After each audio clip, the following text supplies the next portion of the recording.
অবশেষে সাংসদের চেষ্টায় দুবাইয়ে আটকে থাকা শ্রমিকরা ঘরে ফিরলেন বুধবার রাতে। দেশের মাটিতে পা রেখেই সাংসদ সুকান্ত মজুমদারকে কৃতজ্ঞতা জানালেন দক্ষিণ দিনাজপুর জেলার গঙ্গারামপুর সহ রাজ্যের 14 জন শ্রমিক। কথা দিয়ে কথা রাখলেন সুকান্ত মজুমদার। গত 1 ডিসেম্বরে মালদা জেলার 2 দালালের খপ্পরে পড়ে গঙ্গারামপুর সহ রাজ্যের 14 জন শ্রমিক দুবাইয়ে কাজ করতে গিয়ে আটকে পড়েন। আটকে পড়া শ্রমিকরা দুবাই থেকে ভিডিও বার্তা পাঠান পরিবারের কাছে। এরপরেই উৎকণ্ঠার মধ্যে পড়ে 14 জন শ্রমিকের পরিবার, যার মধ্যে বিপ্লব সরকার এবং দেবাশিস সরকার গঙ্গারামপুর পৌরসভার 15 নম্বর ওয়ার্ডের বাসিন্দা।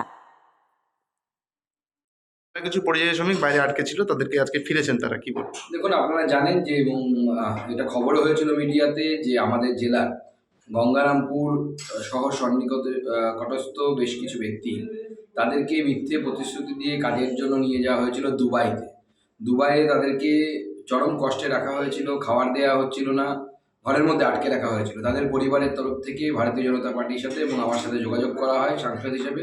আমি মাননীয় মন্ত্রী, বিদেশমন্ত্রী ডক্টর এস জয়শঙ্করের সাথে দেখা করে তাকে সমস্ত বিষয় জানাই এবং তাকে লিখিত অভিযোগ দিয়ে আসি। আজকে জেলার সেই ছেলেরা ফিরে আসছে, প্রায় 10 জন যুবক, তারা আজকে আমাদের জেলায় ফিরবেন। আমি জেলার সাংসদ হিসেবে আমার অত্যন্ত আনন্দের দিন যে আমি এই যে প্রচেষ্টা করেছিলাম সেই প্রচেষ্টার সুফল দেখতে পাওয়া যাচ্ছে এবং জেলার বাসীও খুশি যে জেলার ছেলেরা গিয়ে দুবাইয়ে আটকে পড়েছিল, বিদেশে আটকে পড়েছিল, আজকে তারা জেলাতে আবার নিজের মায়ের কোলে ফিরে আসছে। আটকে যাওয়ার পরে কিভাবে ফিরলেন আপনারা? ওখানে আমাদের সুকান্ত মজুমদার স্যারের সঙ্গে যোগাযোগ হওয়ার পর, উনি বিদেশমন্ত্রীর সঙ্গে কথা বলার পর, তারপরে আমাদের যে কোম্পানির যে বস আছে তার সঙ্গে কথা বলার পর আমরা এসেছি।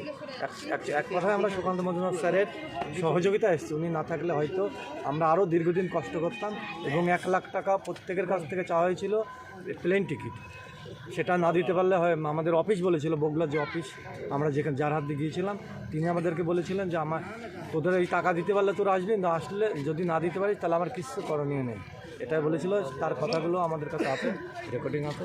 এবং আমরা যে এসেছি ওখানে, যদি স্যার আমাদেরকে সুকান্ত মজুমদার স্যার না নিয়ে আসলে হয়তো এখন আমরা 1 মাস কি 1.5 মাস কি 2 মাস ওখানে না খেয়ে কষ্ট প্রত্যেক দিন 3 জন মিলে 1 টাকার, ওই দেশের 1 টাকায় একটা রুটি পেতাম পাকিস্তানের, ওই রুটিটা শুধু খেতাম ব্যাস। এই খেয়ে আমরা যতদিন ছিলাম, হ্যাঁ 28 দিন 29 দিন ছিলাম, এইভাবে কষ্ট করেছিলাম।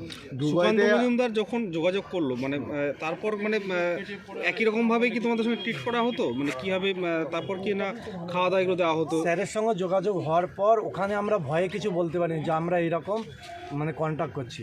শুধু আমরা ক্যাম্পাসকে বলছি, স্যার ও ক্যাম্পাস এসে আমাদের কাছে শুনছে তোমরা কবে বাড়ি যাবে, তোমাদের টাকা দাও, তোমাদের টিকিট মাঙ্গাও এজেন্টের কাছ থেকে।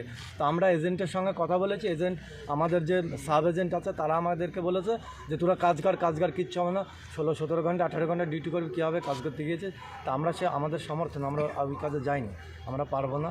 তারপরে ওই প্রত্যেকের কাছ থেকে আমাদের সবচেয়ে বড় ভয় ধরিয়ে দিয়েছে, 1 লাখ করে টাকার টিকিট চেয়েছে, যার জন্য আমরা খুব ভয় পেয়ে গিয়েছিলাম।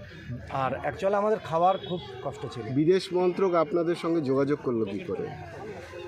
আমরা ফার্স্ট টাইমে সুকান্ত স্যারের সঙ্গে যোগাযোগ করেছিলাম, তবে স্যার বিদেশমন্ত্রীর সঙ্গে যোগাযোগ করেছে। আমরা ডাইরেক্ট, আমাদের কোনো কথা হয়নি বিদেশমন্ত্রীর সঙ্গে। সকলে ফিরেছো? সকলে ফিরেছি। একজন বর্তমানে আবুধাবিতে আটকে আছে, গতকালকে আমাদের সঙ্গে আসার কথা ছিল, তার টিকিট ক্যান্সেল হয়েছে শুনেছি। সেই বলছিল যে তার ভিসা ক্যান্সেল হয়নি, এক্সিট হয়নি আর কি, তার জন্য সে আমাদের সঙ্গে আসতে পারেনি, খুব কান্নাকাটি করেছে। আজকে হয়তো আসলেও আসতে পারে। দেশে ফিরে কেমন লাগছে? দেশে ফিরে খুব ভালো লাগছে আর কি। এখন দেশে ফিরে তো ভালো লাগবে, ওখানে ছিলাম তো বন্দির মতো, মানে বাইরে যেতে পারছিল না, পুলিশ ছিল, কাছে কোনো পয়সা নেই, কোনো প্রমাণপত্র নেই, পাসপোর্ট যাওয়ার সঙ্গে সঙ্গে পাসপোর্ট কেড়ে নিয়েছিল। পাসপোর্ট তো আমাদের কাছে যেদিনকে গিয়েছি তার 10 মিনিট পরে নিয়ে নিয়েছে। আমরা ভয়ের মধ্যে ছিলাম আর কি, আতঙ্কে ছিলাম যে আমাদের মানে কী হবে, কখন পুলিশে নেবে, কখন কি করবে, কোথায় কে মারবে, সবাই ভয় দেখাচ্ছে তোরা বাইরে যাবে না, মারবে, পুলিশে ধরবে। তার জন্য আমরা একটা রুমের, ছোট্ট একটা রুমের মধ্যে 15 জন নিচে শুয়েছিলাম। ঠিক আছে। আপনার নাম? আমার নাম মমিন মণ্ডল। কোথায় বাড়ি, কোথায় আপনার? নদিয়া ডিস্ট্রিক্ট, নদিয়া ডিস্ট্রিক্ট, কৃষ্ণগঞ্জ থানা। ঠিক।